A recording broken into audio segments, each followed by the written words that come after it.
Ate wonten dawuh sinuwun. Kaya ngapa rasaning atiku?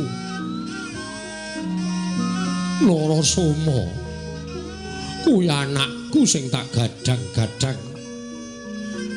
Bisa gawe pemareming wong tuwa. Ning nyatane badal-badal kaya jaran ucul.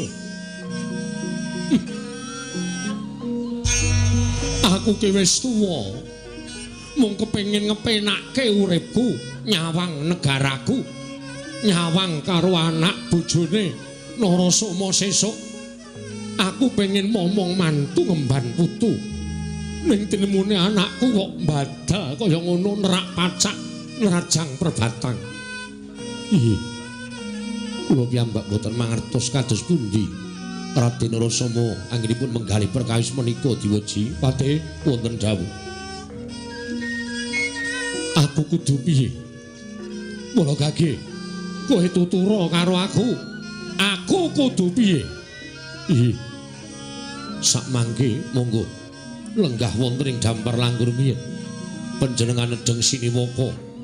Nedeng dipun adhep sanggaring para kawula Nayaka lan Punggawa.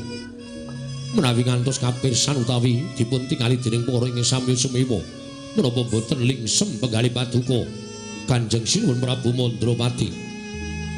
Menawi ngantos tetel kanalindran paduka namung babagan perkawis ingkang putra.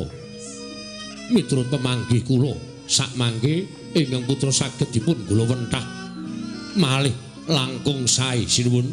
Kula aturi lenggah, kula aturi ngetingalaken dhateng jejeg adegipun alindring Mandaraka.